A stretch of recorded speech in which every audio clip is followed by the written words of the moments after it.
கூட்டம் கூட்டமாக எடப்பாடியின் பக்கம் சாய்ந்த செங்கோட்டையின் முக்கிய தலைவர்கள். அதிர்ச்சியில் செங்கோட்டையன், மகிழ்ச்சியில் எடப்பாடி.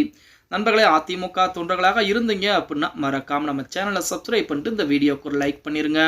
அனைத்திந்திய அண்ணா திராவிட முன்னேற்ற கழகத்திலே மூத்த தலைவர், முக்கியமான தலைவராக நமது செங்கோட்டையன் அவர்கள் இருந்தார். ஆனால் இன்று அவருடைய பதவிகள் பூரா பறிக்கப்பட்டிருக்கிறது. அதற்கெல்லாம் காரணம் அவர் செய்த வேலைகள் தான். அதிமுக ஒன்றிணைய வேண்டும் என சசிகலாவின் பேச்சை கேட்டுக்கொண்டு எடப்பாடி பழனிசாமி வெளியேற்ற, அதாவது அதிமுகவை பிரிப்பதற்கு, அதிமுகவை தன்னுடைய கட்டுப்பாட்டிலே, சசிகலாவினுடைய கட்டுப்பாட்டிலே கொண்டு வர நினைத்ததுதான் நமது செங்கோட்டையன் செய்த மிகப்பெரிய தவறு. அப்படி இருக்கக்கூடிய சூழலில் செங்கோட்டையன் அமித்ஷாவை சந்தித்து வந்தார்.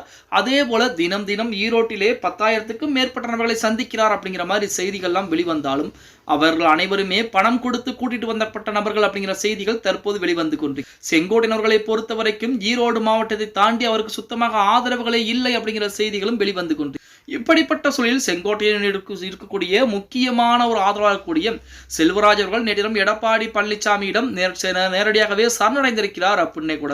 அதுவுமே அவருடைய ஆதரவாளர்கள் மத்தியிலே நேரடியாக ஆதரவாளர்களை புறம் கூட்டிட்டு போய் அதிமுகவிற்கு தான் என்னுடைய முழு ஆதரவு அப்படிங்கிற நிலைப்பாட்டிலே செல்வராஜ் அவர்கள் சொல்லியிருக்கு. இது நமது எடப்பாடி பழனிசாமிக்கு மிக மகிழ்ச்சியாகவும் செங்கோட்டையனுக்கு மிகப்பெரிய அதிர்ச்சியாகவும் தான் இருக்கிறது அப்படின்னே கூட சொல்லலாம். அதாவது அப்போது பேசிய அந்தியூர் தொகுதி அதிமுக கோட்டை கடந்த தேர்தலிலே குறைந்த வாக்குகளில் தோற்றுவிட்டோம். வருங்காலத்திலே அந்தியூரில் யாரை நிறுத்தினாலும் மிகப்பெரிய வெற்றியை தேடி தருவோம் அப்படிங்கிற மாதிரி நமது செல்வராஜ் அவர்கள் பேசியிருக்கிறார். போல ஒரு எம்எல்ஏ கூட பாத்தீங்கன்னா சமீபத்திலே அதிமுகவிற்கு, அதாவது செங்கோட்டையனுக்கு ஆதரவுகளை கொடுத்து கொண்டிருந்தார். மறுபடியும் எடப்பாடி பழனிசாமியின் பக்கம் தாவி விட்டார். செங்கோட்டையனுடைய மாவட்ட செயலாளர் பொறுப்புகள் என்பது பறிக்கப்பட்டிருக்கிறது. அதே போல பதவிகளும் பறிக்கப்பட்டிருக்கிறது. செங்கோட்டையன் அவர்களை பொறுத்த வரைக்கும் எப்படியாவது அதிமுகவை ஒன்றிணைக்க வேண்டும், அதிமுகவை ஒன்றிணைத்து அதன் மூலம் எடப்பாடி பழனிசாமியை ஓரம் கட்ட வேண்டும் என்பது செங்கோட்டையனுடைய மிகப்பெரிய எண்ணங்களாக இருந்து கொண்டிருக்கிறது அப்படின்னே கூட சொல்லலாம். 2016ஆம் ஆண்டு ஜெயலலிதா அம்மையாருடைய ஆட்சி காலத்திலே செங்கோட்டையனுக்கு அமைச்சர் பொறுப்பே கொடுக்க கிடையாது.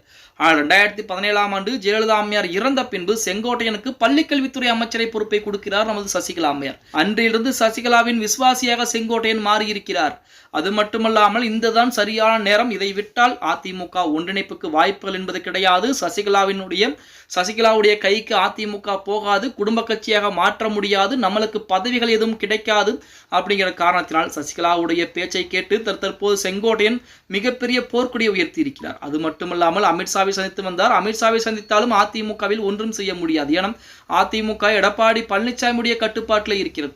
இப்ப அமித்ஷா அவர்கள் உள்துறை அமைச்சராக இருந்த போதிலுமே சென்னைக்கு வந்துதான் அதிமுக பாஜக கூட்டணியை உறுதி செய்து விட்டு போனாரே தவிர நமது எடப்பாடி பழனிசாமியோ மற்ற அதிமுக தலைவர்களோ டெல்லி போய் அதிமுக பாஜக கூட்டணியை உறுதி செய்யல. அதுவுமே உள்துறை அமைச்சராக கூடிய அமித்ஷா அவர்கள் சென்னை வந்து ஒரு நாள் தங்கி 2வது நாள் தான் நமது எடப்பாடி பழனிசாமி கூட்டணிக்கே முடிவு செய்தார். அதுவும் ஒரு நாள் காக்க வைத்துதான் அமித்ஷாவையே முடிவு கொண்டு வந்திருந்தார் அப்படின்னே கூட சொல்லலாம். அப்படிப்பட்ட சூழலில் நமது செங்கோட்டையன் போர்க்குடி உயர்த்தியிருப்பது அதிமுகவிலே மிகப்பெரிய தாக்கத்தை ஏற்படுத்துமா அப்படின்னா அதற்கு வாய்ப்புகள் என்பது குறைவாகத்தான் இருக்கிறது அப்படின்னே கூட சொல்லலாம். ஓகே கைஸ், வீடியோ பிடிச்சிருந்தா மறக்காம லைக் பண்ணிருங்க.